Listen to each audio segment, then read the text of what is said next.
Forget those lauded stealth fighters costing billions of dollars. Right now, a 70-year-old flying behemoth is tearing the skies apart, its departure so profound it strikes terror into submariners at the ocean's floor. How does this ancient hunk of iron, with its peeling paint, make entire continents nervously fidget and NATO generals stammer? This is more than just an aircraft. It's an acoustic nightmare and the most audacious slap in the face to modern aviation. Our subject today is the Tu-95, nicknamed Bear. Why do they stubbornly refuse to scrap this grizzled legend? What secret do its supersonic, meat-grinding propellers conceal? And how does this thunderous anomaly single-handedly humiliate the elite air forces of the Western world? I've dug up details I'm eager to share. Watch until the very end, and I'll reveal why this veteran aircraft continues to irk everyone. Let's not delay. We're starting. The North Sea, November, at an altitude of 10,000 meters. Two pilots from the British Royal Air Force receive an intercept order. The radar shows a target, large, slow, and utterly self-assured. They increase speed, approach, and then they hear it. Not see it, but hear it. Through their sealed cockpits, through the roar of their own jet engines, through their dense flight helmets. A deep, pulsating hum, unlike anything else in the world, as if the sky itself had begun to vibrate. Then they see it. Enormous, impossibly vast for something that can fly. 4 engines, 8 massive propeller blades, churning the air with such force that the sound is audible for tens of kilometers. No camouflage, no attempt to hide. It simply flies openly, unhurriedly, as if it utterly disregards who is watching. One of the pilots would later write a concise phrase in his report. "It looks like a relic. It behaves like a master." This was the Tu-95, and this aircraft was already over 40 years old at the time. Now, it's over 70. It's still flying. Imagine a boisterous party. Modern, sleek, incredibly expensive machines are circulating, 5th-generation fighters, invisible aircraft that elude all radar. They're discussing whose onboard computer is superior and pretending to be very busy. Then, the door bursts open. Standing on the threshold is it, gray-haired, colossal, with 4 propellers, peeling paint, and a roar that sends glasses tumbling from tables. Everyone exchanges glances. It's here again. But ignoring it isn't an option because this aircraft has outlived the collapse of an entire empire, survived several generations of its supposed successors, and endured countless official pronouncements of its imminent retirement. Meet the Tu-95, NATO's nickname, Bear. The loudest strategic bomber in the world, the longest-lived, and possibly the most underestimated. Today, we're dissecting it completely. Where did it come from? Why are its engines audible underwater? What happened in October of 1961 when it executed the most incredible flight in aviation history? And why, in the era of hypersonic speed and artificial intelligence, does this propeller-driven aircraft continue to make entire governments nervous? It doesn't hide. It shouts its presence to the world. That is its primary secret. But to understand how this is even possible, we need to go back to the era that spawned it. 1945, when 2 colossi looked across the ocean at each other and realized they were now alone. 1945. The planet exhales. 6 years of global conflict are behind us. Cities lie in ruins. Entire nations tally their losses. Everyone wants one thing: peace, quiet, a normal life. But 2 men look at the world map and think about something entirely different. In Washington and Moscow, around the same time, the same realization dawns. The old world order has collapsed. Now, only 2 remain. And each of them knows the other is thinking precisely the same thing. This isn't paranoia, it's geometry. When only 2 centers of power remain on the planet, they inevitably begin to measure the distance between themselves. And the first question every military strategist asks in such a situation is very simple. How far can the adversary reach? For the Soviet Union, the answer to this question in 1945 was alarming. The United States possessed the B-29 bomber, the very aircraft that had already demonstrated to the world what it could do on the other side of the planet. The USSR, however, had virtually no long-range aviation of that class. Imagine a chess game where one player has a queen and the other does not. It's not just inconvenient. It means the entire strategy is dictated by the opponent's terms. And thus began one of the most fascinating technological marathons of the 20th century. The Soviet Union urgently set about creating its own strategic bomber capable of crossing the ocean, carrying a significant payload, and returning. 3 requirements, each, in isolation, a complex engineering challenge. All 3 together, nearly impossible. Almost. Initially, Soviet designers took the obvious route. Captured German designs were meticulously studied. American B-29s were examined. Several such aircraft made emergency landings on Soviet territory during the Pacific conflict and were, shall we say, closely scrutinized by Soviet specialists. Based on these, the Tu-4, the first Soviet long-range bomber, was rapidly developed. But this was merely a temporary solution. By then, the B-29 was already obsolete, and the U.S. was well underway developing the new giant, the B-36 Peacemaker. 6 piston engines, later supplemented by 4 additional jet engines. A range exceeding 11,000 kilometers, a ceiling of 14,000 meters. Soviet fighter aircraft of that era simply couldn't reach it. This is where the real race began. And here, I want to tell you something that is usually omitted in standard reviews of this topic. Soviet designers at that time had virtually no independent experience in creating aircraft of this class. Everything done before was either copied or created with reference to foreign solutions. And now, they had to design something fundamentally new, from scratch, under the most severe resource constraints of a post-war nation. And they had less than 5 years. 5 years is a very short time if you grasp the scale of the task. It's like being told, build a new city from the ground up, with its own infrastructure, its own supply system, and its unique technologies, by next spring. This undertaking fell to a man whose biography is in itself a separate, gripping narrative, Andrei Nikolaevich Tupolev. A designer who had already created several legendary aircraft, who had endured arrest and spent several years in a sharashka, a secret design bureau attached to a correctional facility where engineers and scientists worked in complete isolation from the outside world.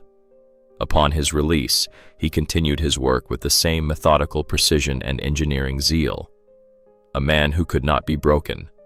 He was the one assigned a task many deemed impossible, and he proposed a solution that everyone initially considered madness. But this was merely the first of several audacious ideas that would ultimately transform aviation. Imagine a meeting. Moscow, early 1950. Around a long table sit men in uniform and men in suits. On the table are blueprints, calculations, charts. On the wall, a map with distances marked. From Moscow to Washington, from Moscow to New York. Numbers that no one in that room utters aloud, but everyone sees. The single agenda item. What will power the aircraft? It sounds simple, but behind this question lies an engineering dilemma that will determine everything else. Every technical decision creates a chain of consequences.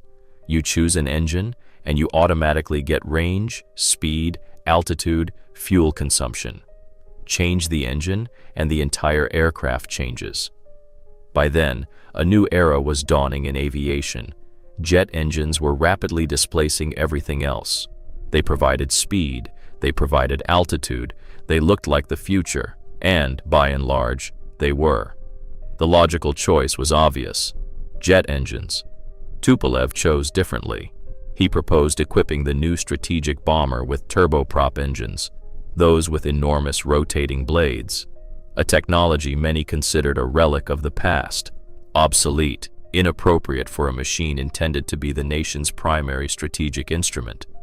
They say a silence fell over the room. "Turboprops?" someone repeated. "Turboprops," Tupolev confirmed. "On a strategic bomber, precisely on it." To understand why this seemed like madness, and why it was, in fact, genius, we need to grasp one fundamental fact. Flight range isn't just about how much fuel you carry, it's about how quickly you burn that fuel. A jet engine over long distances is a glutton. It delivers incredible thrust, accelerating the aircraft to fantastic speeds, but fuel flows through it like a river.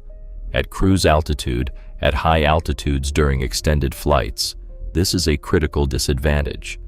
A turboprop engine behaves fundamentally differently under the same conditions.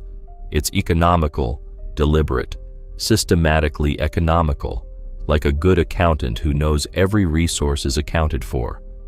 Tupolev understood this, and he bet not on speed, but on endurance. It was the choice of a strategist, not a racer. But there was one problem. Turboprop engines of the required power simply did not exist in the USSR at that time. They had to be created concurrently with the aircraft's design, alongside everything else. The task of developing the engine went to designer Nikolai Kuznetsov, a man today hailed as one of the most outstanding aviation engineers of the Soviet era. His name graces the very engine eventually installed on the Bear, the NK-12. But we'll get to the engine a bit later. First, about Tupolev himself, because without understanding this man, it's impossible to understand why the project survived at all.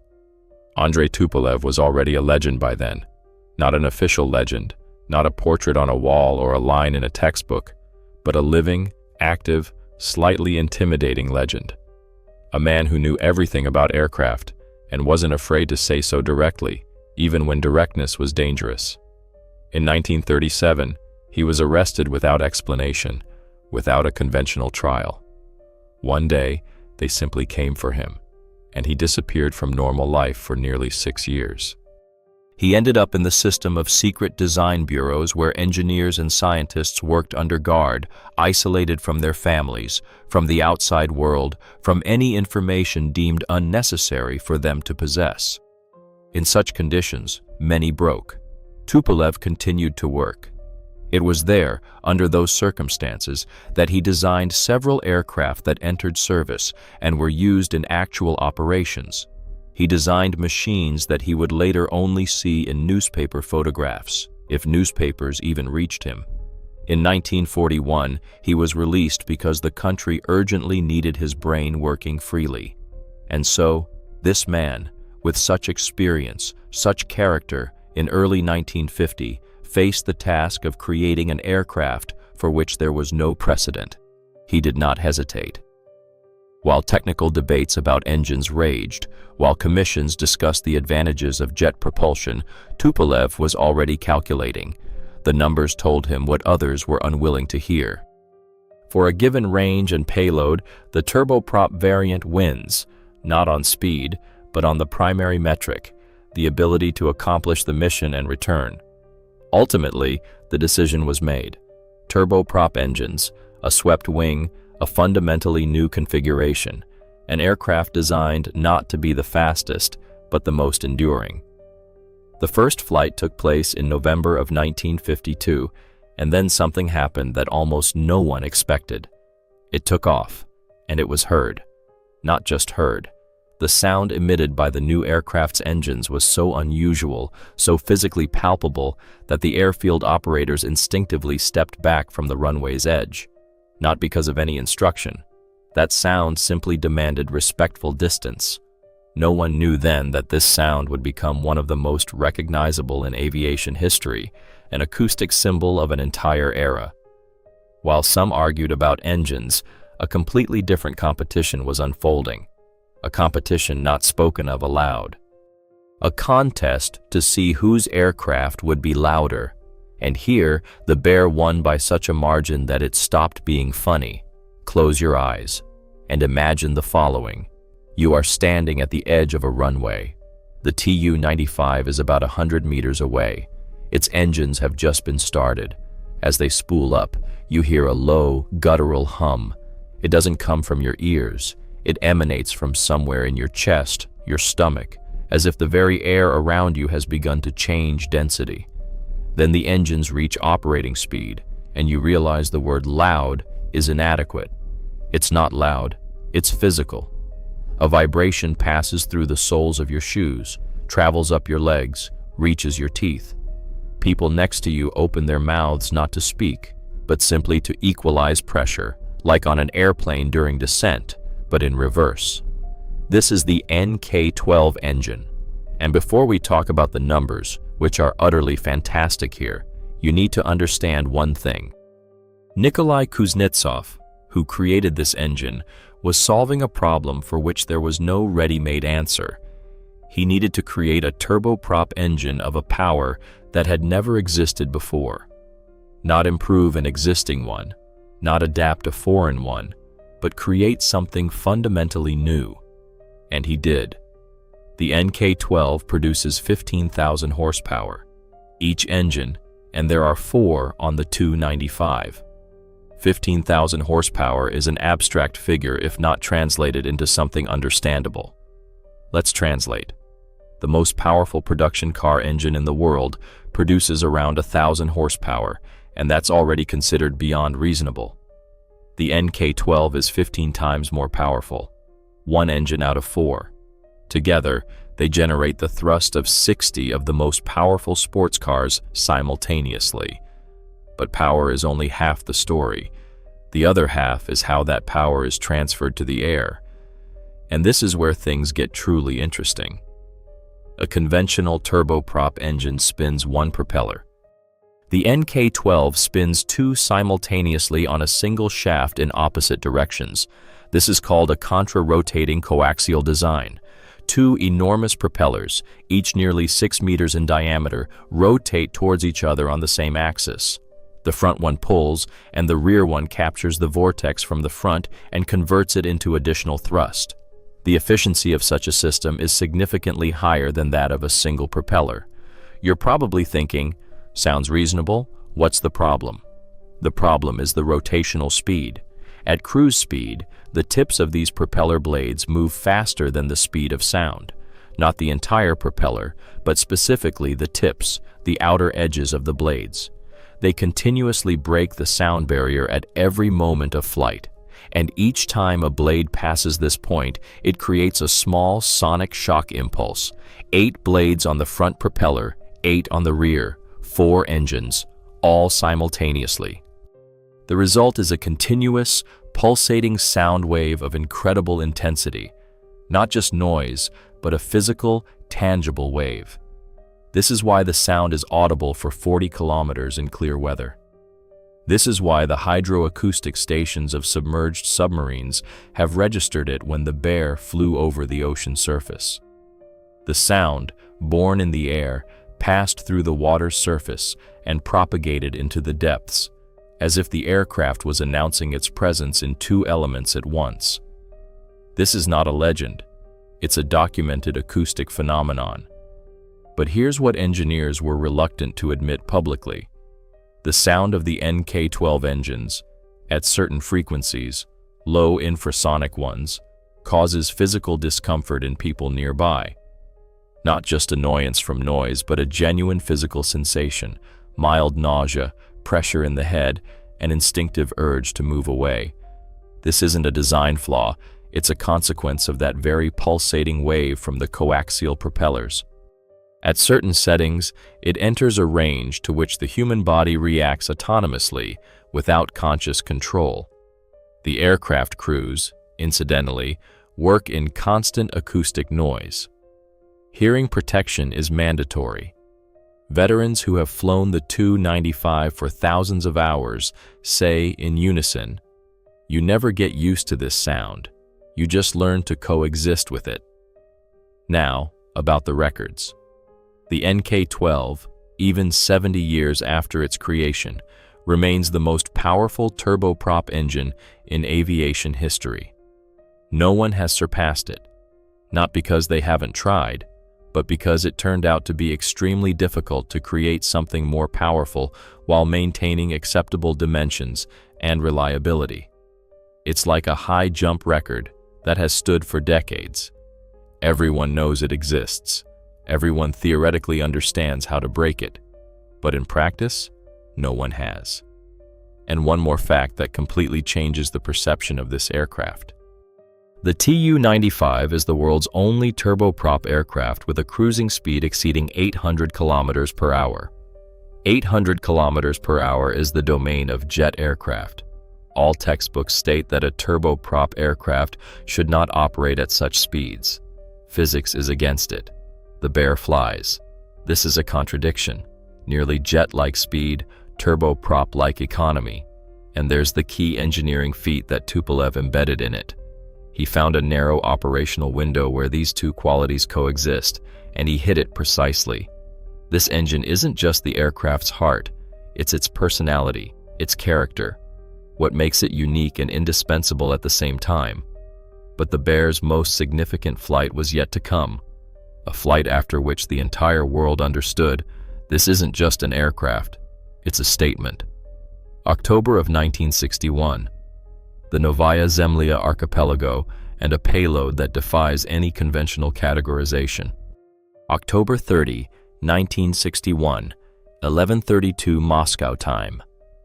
Over the Novaya Zemlya archipelago, a desolate chain of islands in the Arctic Ocean where there is nothing but tundra, ice, and polar winds, something happens for which people of that era simply had no adequate words. A flash. Not just a bright flash. A flash that was visible for 1,000 kilometers in clear weather in broad daylight. Then a fireball. A fiery sphere, nearly 5 kilometers in diameter, that rose to an altitude of 60 kilometers, higher than regular aircraft fly, higher than the boundary of the stratosphere, almost at the edge of space. Then a shock wave. It circumnavigated the globe 3 times. 3 times. Seismographs worldwide registered a tremor that originated not from the earth, but from the air. Specialists initially couldn't comprehend what had happened. Instruments showed readings for which existing tables had no entries. At the epicenter, where it all occurred, there wasn't a single human being, only tundra, only ice, only rocks. And one aircraft did all of this. But let's go back a few hours, because the story of this flight doesn't begin with the flash. It begins early in the morning at the Olenya Air Base in the Murmansk region, where the crew, under the command of Major Andrei Durnovtsev, was doing what all pilots do before a flight, inspecting the aircraft. Only this aircraft wasn't quite ordinary. It was a specially modified Tu-95V. It had been prepared for this mission for several years. Everything superfluous had been removed. Anything that could be stripped away to reduce weight and free up space. The outer surfaces were coated with white reflective paint, not for aesthetics but to give the crew any chance of survival. Beneath the fuselage, on a special mount, hung the payload. Its weight was 27 tons, its length 8 meters, its diameter 2 meters. It physically wouldn't fit in the bomb bay. The bomb bay had to be specially modified for it, removing the doors and installing external racks. This was the AN-602 device. In popular terms, it's called the Tsar Bomba. The calculated explosive yield was 50 megatons of TNT equivalent, 50 million tons of TNT. For comparison, all the explosives used in World War II by all sides combined amount to, by approximate estimates, about 2 megatons. The Tsar Bomba was 25 times more powerful than all of World War II. Contemplate that figure. 1 aircraft, 1 payload, 25 world wars in a single device. Now you understand why the aircraft was painted white. Physicists and engineers meticulously calculated that at an altitude of 4,000 meters, a detonation would unleash light and thermal radiation of such intensity capable of damaging or destroying an aircraft even at a considerable distance. Consequently, the payload was equipped with a specialized parachute system. A massive drag parachute was designed to decelerate the descent sufficiently for the aircraft to reach a safe distance. The estimated time from release to detonation was 45 seconds. During this interval, the aircraft was expected to cover at least 45 kilometers. Theoretically, this should have sufficed. Theoretically, the crew was aware of these calculations. The crew understood that their chance of not returning was approximately 50%. This was not an exaggeration nor a fanciful tale. It was a realistic assessment communicated to them before their departure. The intense light, the shock wave, the potential loss of control, all these factors were computed and plainly stated. They took off. The aircraft ascended to an altitude of 10,000 meters, maintaining a cruising speed. Their course was set for the drop point. Silence reigned in the cockpit, broken only by the familiar roar of the engines and by protocol-driven communications with ground control. The commander, Andrei Durnovtsev, remained calm. Those who knew him later remarked, "He rarely raised his voice. He simply did what needed to be done." Below them, the barren, endless white expanse of the tundra glided by. At 11:32, the navigator pressed the release button. 27 tons detached from the mechanism. The aircraft, instantly lighter, sharply pitched upwards. Durnovtsev skillfully controlled the machine, initiating a maximum speed turn and commencing their escape. The engines were at full throttle. The NK-12S roared with such ferocity that it seemed the very air would fracture. 45 seconds. Each one of those seconds must have felt incredibly long. At the 42nd second, a flash. Even with protective goggles at their maximum tint, several crew members were momentarily blinded. Then came the light, a white, all-encompassing radiance, as if a second sun had been ignited directly behind the aircraft. Next, the shockwave. The plane was violently thrown downwards by almost 1,000 meters. Durnovtsev re-established control. They returned to base. All was well. Upon landing, a technician approached the aircraft and ran a hand along its fuselage. The white paint, in places, was scorched and peeling, a testament to the thermal radiation that had reached them despite the 45-kilometer distance and the protective coating. What transpired at the detonation site is known from instrument readings and observations from surveillance aircraft. Rocks within a radius of several kilometers were literally smoothed by the shockwave. The tundra was rendered akin to a polished table. A mushroom-shaped cloud ascended 60 kilometers high and spread outwards for hundreds of kilometers. The explosion was registered by seismic instruments worldwide. Norway, Alaska, Japan, all detected the anomaly. The following day, global media outlets featured prominent headlines. Governments demanded explanations. Scientists re-evaluated their models, and in Moscow, photographs landed on desks. A white aircraft on the runway, the crew standing beside it, all alive. The Tu-95 had just completed the most extraordinary flight in aviation history, becoming a part of a narrative the planet would never forget. But it is crucial to understand this. This particular mission was an anomaly, a singular extreme event that happens once in a lifetime. For the remainder of its operational life, the Bear was engaged in a different kind of work. Daily, methodical, the kind that doesn't grace front pages, but shapes the real balance of global power. Patrols, intercepts, the cat-and-mouse game played across 3 oceans simultaneously. And it is here that the most human aspect of this story likely begins. Somewhere over the North Sea in the 1970s, at an altitude of 9,000 meters, a British pilot in a Phantom interceptor receives a brief radio command: target acquired. Course and speed as indicated. Proceed. He banks his aircraft and begins his approach. The first thing he hears is a hum, that distinctive, deep, pulsating sound, unlike any other. Then, from the gray haze above the sea, a silhouette slowly emerges. Enormous, unhurried, utterly unperturbed. The bear is flying westward. The Briton falls into formation alongside. A standard procedure, closing the distance, visual contact, escort, photography, all according to protocol, everything honed to an automatic reflex. And then, the Soviet navigator in his cockpit turns his head, looks at the interceptor, raises his hand, and waves. The British pilot is momentarily taken aback, then waves back. Two pilots from two different worlds, officially on opposing sides of a global confrontation, wave to each other at 9,000 meters above the cold North Sea, much like neighbors acknowledging each other over a fence on a Sunday morning. This is not fiction. It is a documented tradition that persisted for decades. Pilots are a distinct breed.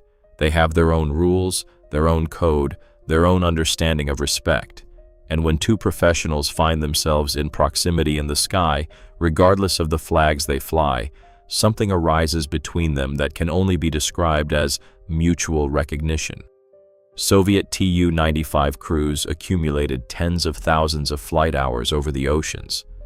This was their duty, daily, methodical, physically demanding work. Sorties lasted 18, 20, sometimes 24 hours. Their routes spanned the Atlantic, the Pacific, along the coasts of Alaska, along the Norwegian coastline, and on almost every route, sooner or later, they would appear. The interceptors, American F-4s, then F-14, then F-15, British Lightnings, then Phantoms, then Tornadoes, Norwegian F-16S, Japanese F-4EJs, each with its own approach style, its own protocol, its own character. Soviet navigators and flight engineers gradually learned to recognize their patterns. The Americans would approach abruptly, aggressively, demonstratively, with the aim of making an impression. They would enter from various angles, display their weaponry, and maintain close professional proximity, but with a distinct flair. The British were calmer, more methodical, slotting in alongside, doing their job, taking photographs, recording data, escorting, and maintaining formation until the bear initiated its turn. The Norwegians, according to veterans, were the most courteous. Now, for the most well-known incident of this kind, one that didn't make official reports, but was recounted in flight mess halls on both sides. Late 1970, the Pacific Ocean. An American aircraft carrier is conducting routine exercises. A large, slow-moving target appears on radar, heading directly towards the carrier group. Interceptors are scrambled. The Tu-95 is flying at an altitude of about 3,000 meters, lower than its usual cruising height. The interceptors assume their positions. Standard procedure, escort, all according to protocol. Then, the bear begins to descend. The interceptors follow. 1,000 meters, 500, 300. The Soviet aircraft initiates a low-level pass directly over the carrier's flight deck, barely above it. The altitude was later estimated to be mere tens of meters, so low that sailors on deck instinctively ducked from the roar of the engines. The onboard photographer on the Tu-95 was documenting everything. In the photographs, which later appeared in Soviet military archives, one can discern the distinct faces of the sailors on deck, looking upwards with highly expressive visages. The bear regained altitude and turned back.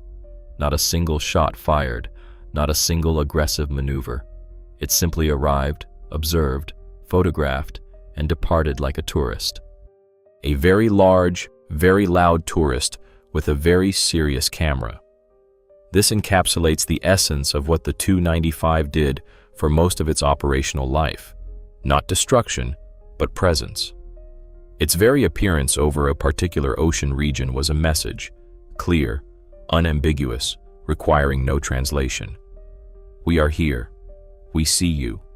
We can arrive whenever we choose, and no stealth technology is necessary for this. On the contrary, the more visible, the louder the message, the more convincing it becomes. NATO developed standard procedures for intercepting the Tu-95 back in the 1950s. These procedures have been updated, refined, and adapted numerous times since then, but their core remained the same. Upon detecting a target, interceptors are launched and visual contact is established. The target is escorted until it exits the area of interest. This has occurred hundreds of times over 70 years. Hundreds of interceptor sorties, hundreds of flight hours. Fuel, maintenance, pilot time, radar operator work. These are all tangible costs incurred by NATO countries every time the Bear ventures out on its route. A single aircraft, built in the 1950s, compels the world's largest military alliance to regularly expend resources simply to monitor it. This is not a military operation. It is an expensive ritual that has persisted for 7 decades. And this ritual continues right now. As you watch this video, somewhere over the North Sea or the Pacific Ocean, another Bear is very likely in flight, methodical, unhurried, with navigation lights illuminated. And somewhere nearby, another interceptor is slotting into formation. Standard procedure, everything by the book. But while some in NATO headquarters tallied the costs of these intercepts, others began to ask a question that was bound to arise eventually. If this aircraft is so valuable, why has it been announced repeatedly, every few years, that it is on the verge of retirement? And why has that never happened? There is a specific genre of document known as a decommissioning report. It's a dry piece of bureaucratic writing filled with official jargon, seals, and signatures. It states something to the effect of, "This unit of equipment has reached the end of its operational life, is both morally and physically obsolete. Further operation is not expedient. Transfer to a museum or for disposal, or simply leave it to rust in the open air." Such documents have been drafted for the Tu-95 on several occasions. None of them came to pass. The first discussions of the Bear's inevitable demise began in the late 1950s. Jet aviation was advancing rapidly, and it seemed self-evident that this turboprop dinosaur wouldn't last long, destined to be replaced by something more modern. It was not replaced. In the 1960s, work commenced on the Tu-160, a supersonic strategic bomber intended to be its true successor. Fast, powerful, formidable. The White Swan, as it would later be nicknamed. The Bear seemed destined for its final years. The Tu-160 did indeed emerge. It is magnificent. It is indeed faster, flies higher, and is in many respects more advanced. Yet, the Bear was not retired because a simple truth emerged. While the Tu-160 is superb for high-speed penetration, it cannot loiter over the ocean for hours, methodically circling along foreign borders. Its range and fuel efficiency at cruising speed are not comparable.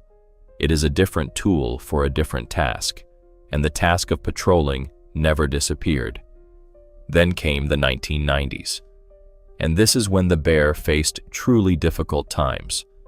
The Soviet Union ceased to exist in December 1991. The nation that had created this aircraft, that had built the entire system of basing, crew training, and maintenance around it, no longer existed. Russian aviation experienced a profound crisis in the 1990s. There was a shortage of fuel, spare parts, and even funds for basic maintenance. Aircraft sat grounded for months. Crews lost their qualifications. Entire aviation regiments existed only on paper. Strategic patrolling over the oceans effectively ceased.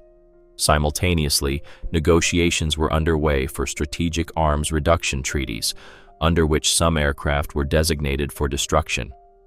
In Ukraine, where a significant portion of the Soviet strategic aviation fleet was based, Tu-95s were cut up with oxyacetylene torches directly on the airfields, sometimes in the presence of American inspectors who meticulously photographed the process. It seemed to be the end, the true end. In 1994, a high-ranking military official stated in an interview with a major publication that the Tu-95 would be fully retired within the next 5 years.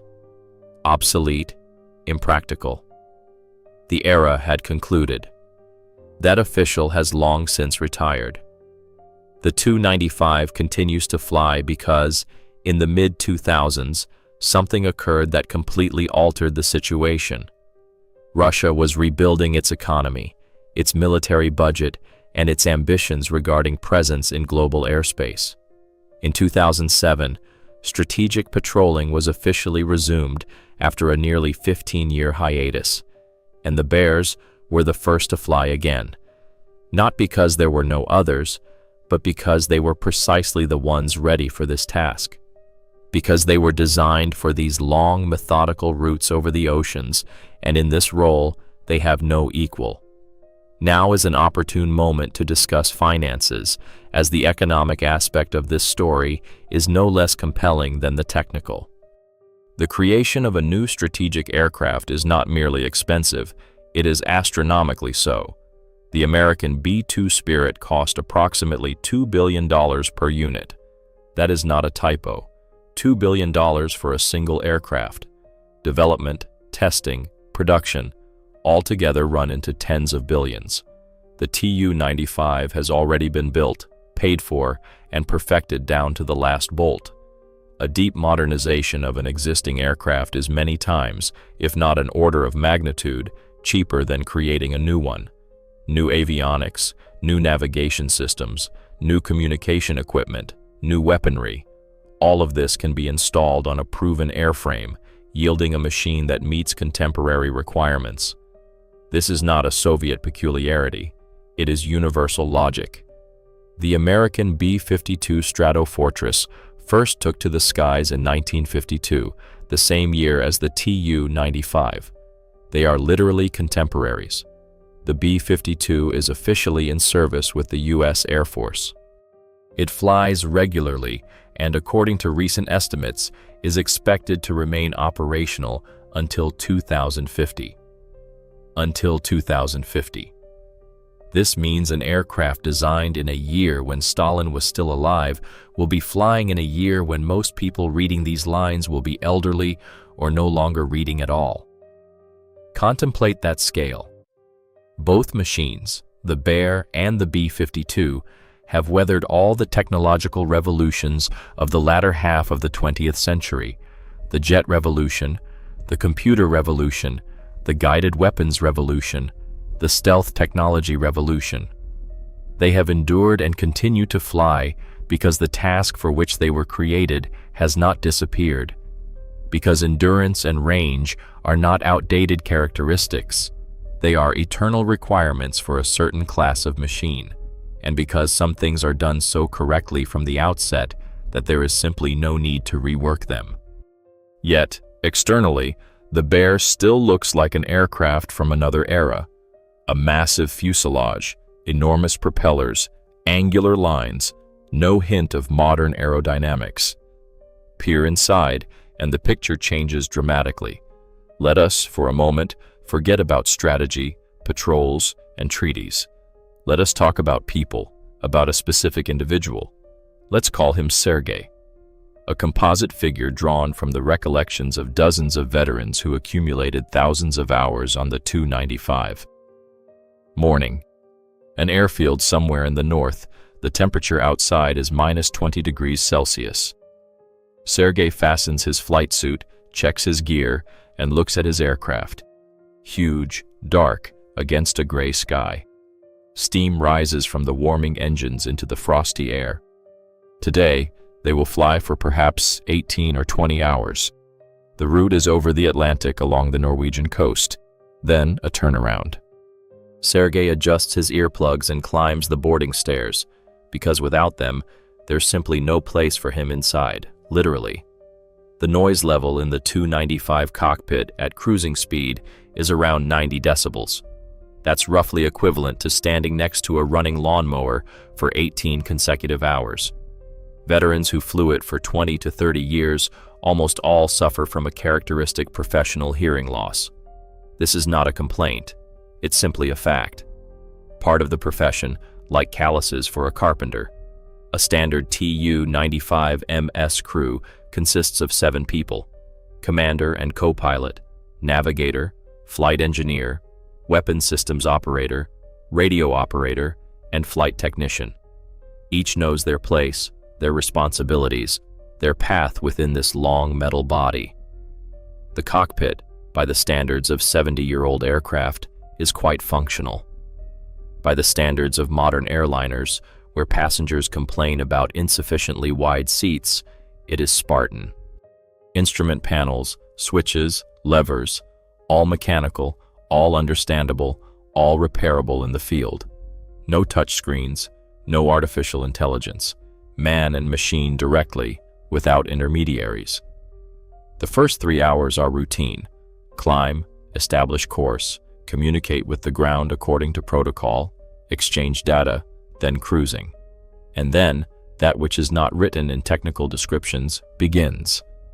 18 hours is a very long time. You have likely experienced long-haul flights of 10 to 12 hours to places like Bangkok or New York. Recall that feeling towards the end of such a journey. Tired legs, a heavy head, a desperate desire to be on solid ground. Now, add to that the constant roar of 90 decibels. Remove the ability to stand up and walk through a cabin. Eliminate the flight attendant with a beverage cart. Leave a thermos of tea and a ration pack, packaged to prevent spillage in any turbulence. This is life inside the bear. Yet, and this is where something significant emerges, veterans who dedicated years of their lives to the Tu-95 speak of it with a discernible intonation, not merely as a machine, but as something to which one grows accustomed.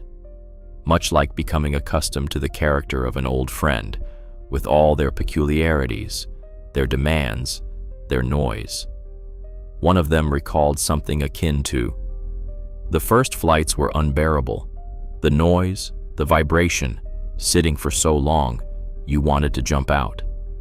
And then, you begin to discern individual voices within that noise. This engine sounds slightly different. The vibration is a bit stronger here. You begin to understand the aircraft, much like you understand a person with whom you've lived side by side for a long time. This is not romance, it is a profession. Navigation on long routes is a separate story. In an era before GPS existed, crews relied on astronavigation.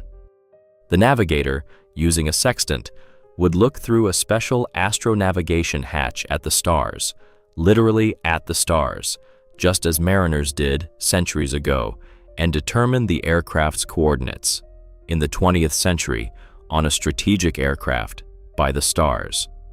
There is something in this that compels one to pause and reflect. In modern modifications, of course, all of this has been replaced by satellite systems and digital avionics, but veterans remember that time and speak of its inherent dignity.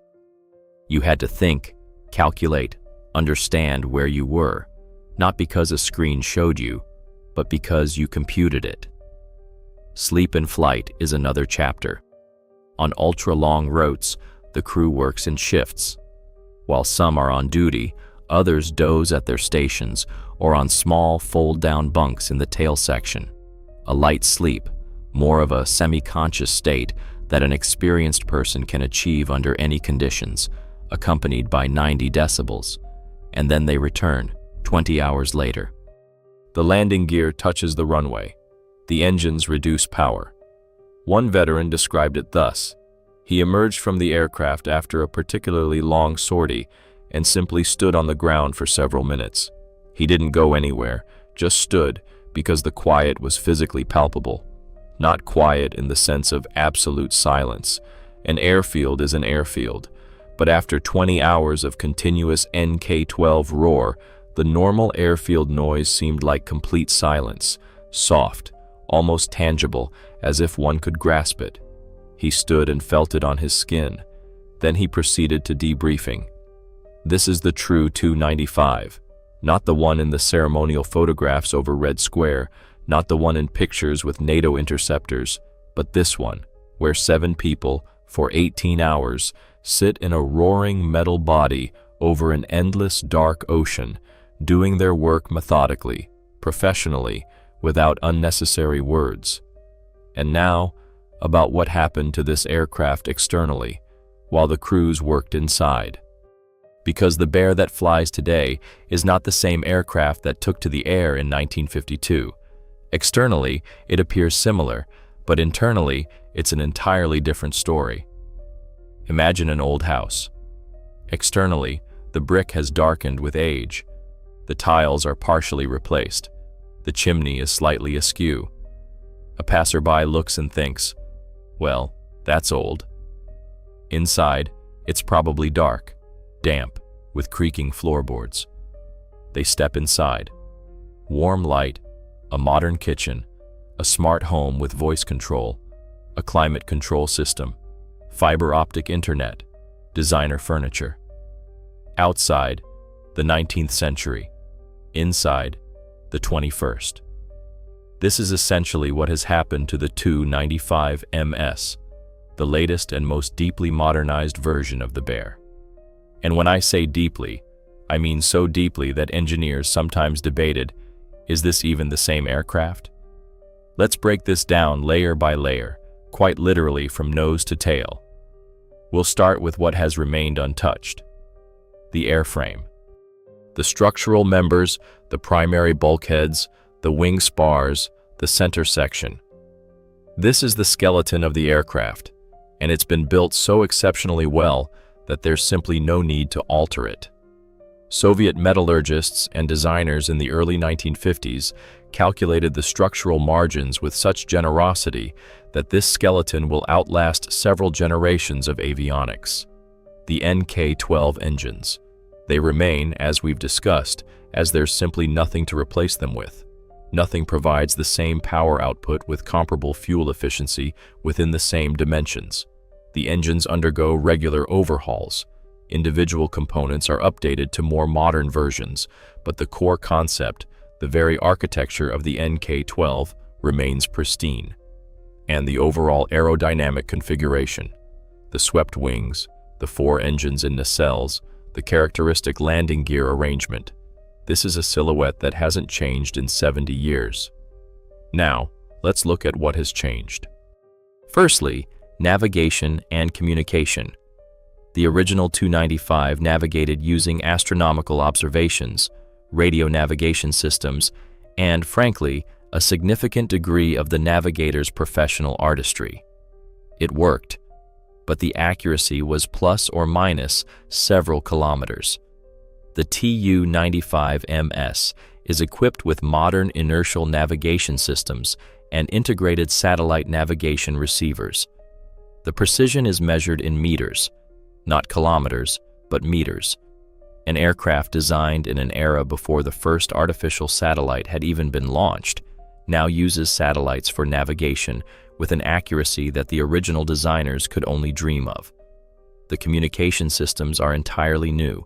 Secure digital channels, the ability to operate on all modern military frequencies, voice scrambling equipment, technologies that simply did not exist in 1952 are now present in an aircraft born in 1952. Secondly, the radar equipment. The original Tu-95 had a fairly decent airborne radar for its time, but it's precisely that qualifier, for its time, which changes everything.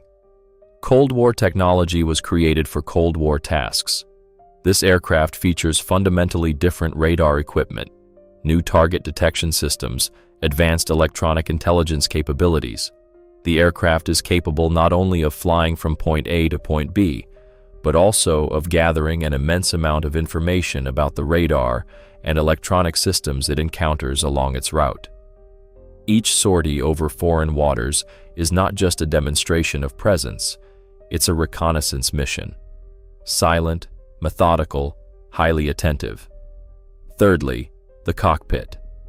Here, the transformation is perhaps the most striking for anyone who has seen both the original and the modern versions. The old cockpit was 100 individual instruments, dial indicators, mechanical gauges, analog displays. Each instrument had its own function, its own place, its own logic. To interpret all of this simultaneously required years of training. Pilots literally memorized the location of each instrument to an automatic degree because in a critical situation, they needed to look and react instantly and accurately.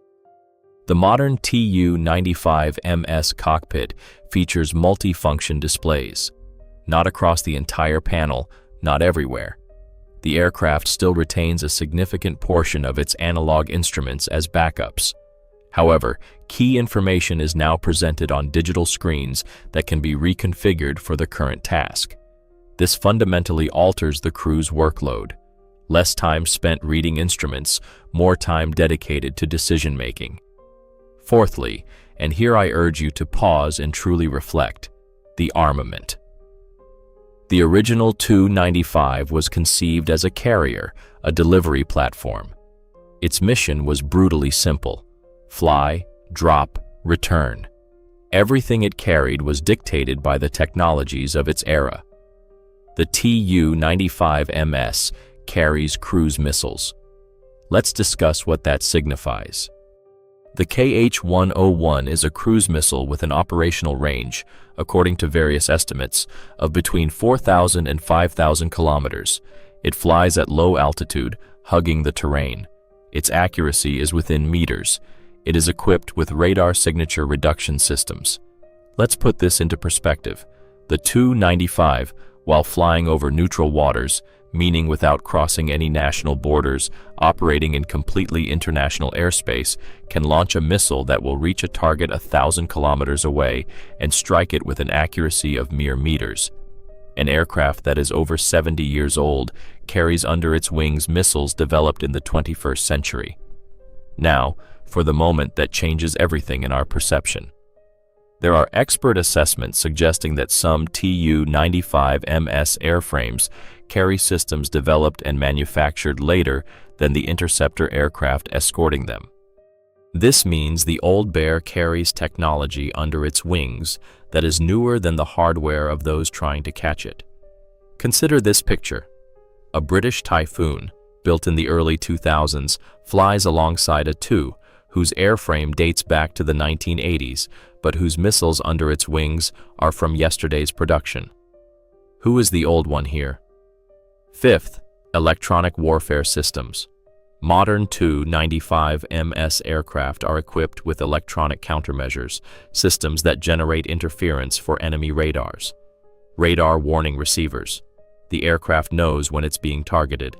Decoy deployment systems.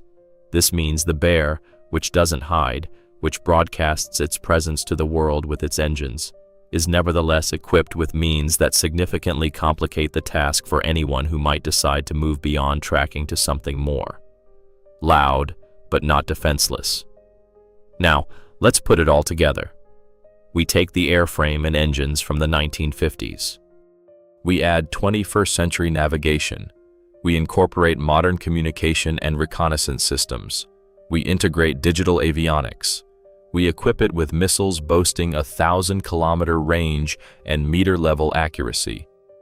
We add electronic warfare capabilities. What do we get? We get a machine that has no direct equivalent in the world. No one else possesses a turboprop strategic bomber with such range, such endurance, and such a suite of modern onboard systems. The B-52 is a close analog, but it's jet-powered. Everything else belongs to fundamentally different categories. The Tu-95 MS occupies a unique niche, and that is precisely why it cannot simply be replaced. Not because of a lack of funds, not because of a lack of technology, but because creating a replacement means developing something entirely new in its class. From scratch, with no experience, no proven solutions. This takes a decade and costs not just a lot, but an astronomical amount. It is simpler and wiser to continue investing in what is already flying, what has already been tested, what is understood down to the last bolt. It is the ship of Theseus of the aviation world. The question of whether this is the same aircraft that took flight in 1952 becomes almost philosophical. Technically, much has changed, but the soul, the character, the very idea remain the same. And it is this idea, endurance over speed, presence over invisibility, reliability over perfection, that deserves a separate, final discussion, because the Bear ceased being just an aircraft long ago. It has become a question, a philosophical inquiry into what it means to be obsolete, and whether something that is done correctly is ever truly obsolete.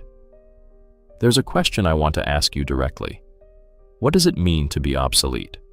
Not for a person, but for an idea, for a machine, for a solution that someone conceived long ago and which still outperforms everything devised since. We live in an era obsessed with novelty.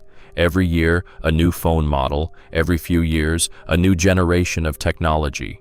Everything previous is automatically declared outdated, irrelevant, and due for replacement. We've become so accustomed to this rhythm that we've begun to consider it a law of nature. But nature doesn't work that way.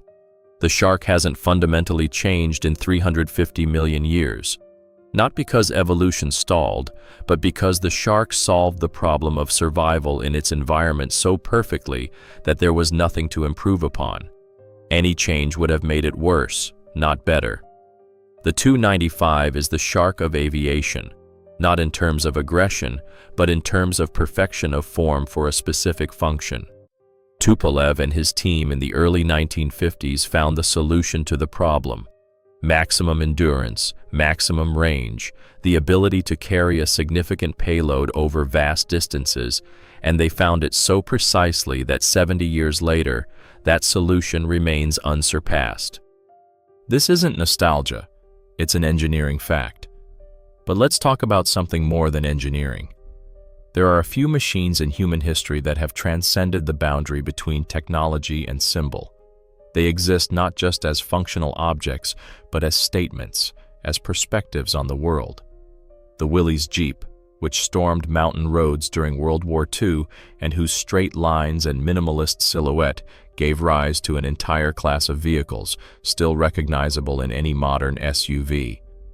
The Kalashnikov rifle, whose mechanics are so simple and reliable that it functions in conditions where any more complex device would fail.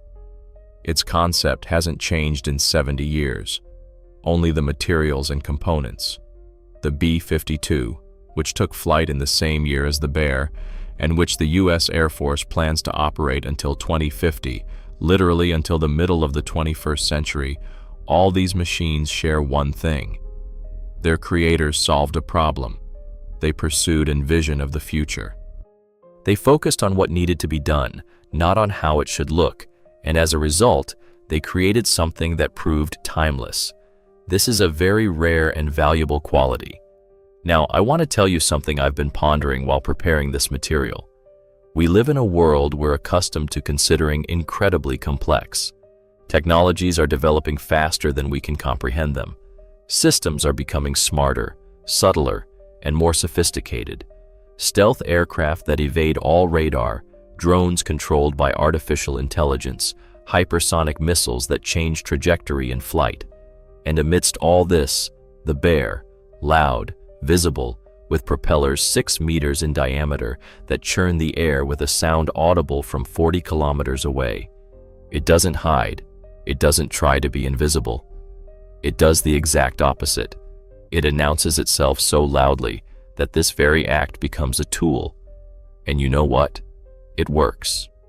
Every time the Bear appears over the North Sea or along the coast of Alaska, interceptors are scrambled, phones ring, procedures are initiated, headquarters are put into motion. A 70-year-old aircraft causes a massive military machine to mobilize simply by its presence. An invisible aircraft flies unnoticed. The Bear flies, and everyone knows about it. Which of these is more effective as a message? A big question. There's a concept in architecture called honest construction. When a building doesn't hide what it's made of, when the beams are visible, when the brick isn't plastered over, when the form directly communicates the function. Such buildings often outlast fashionable ones because they have nothing superfluous. There's nothing to become morally outdated, nothing to go out of style. The Tu-95 is an honest construction. You can see everything in it. 4 enormous engines, they're right there. Huge propellers, they're spinning. A massive fuselage, there it is. No aerodynamic elegance for the sake of elegance. Every element is here because it's necessary, nothing superfluous, and it is this honesty that is one of the reasons for its longevity. But I want to conclude not with technical discussions, but with an image. Somewhere over the dark Arctic Ocean, right now, as you listen, there's a high probability a Tu-95 is flying. Its navigation lights blink in the darkness. Under its wings, 1,000 meters of cold air and even colder water. Ahead, hours of flight. Inside, 7 people. They're drinking tea from thermoses, conversing over the intercom, making entries in the flight log. One has dozed off on a folding bench in the tail section. Outside, night, stars, a horizon that remains unchanged for hours, and that very sound. Remember where we started? The North Sea. 2 pilots in an interceptor cockpit. They hear it before they see it. A deep, pulsating hum unlike anything else in the world, as if the sky itself has begun to vibrate. This sound was heard in 1952 over Soviet airfields when the aircraft was taking its first steps. It was heard in 1961 over Novaya Zemlya. It was heard over all the oceans of the planet during the great confrontation of 2 eras. It was heard in 1990 when it seemed everything was over. It was heard in 2007 when the bear returned. It is heard now, and evidently, it will be heard for a very long time to come because some things are made so correctly, so precisely, so honestly, so in accordance with what is actually needed that time simply doesn't know what to do with them.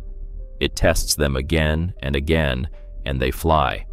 The Tu-95 bear, 70 years in the sky, a living legend that has no intention of becoming history. At least, not yet. If you found this interesting, please share this video with someone you think might enjoy it too. Not for the algorithms, but simply because good stories deserve to be heard. Until next time.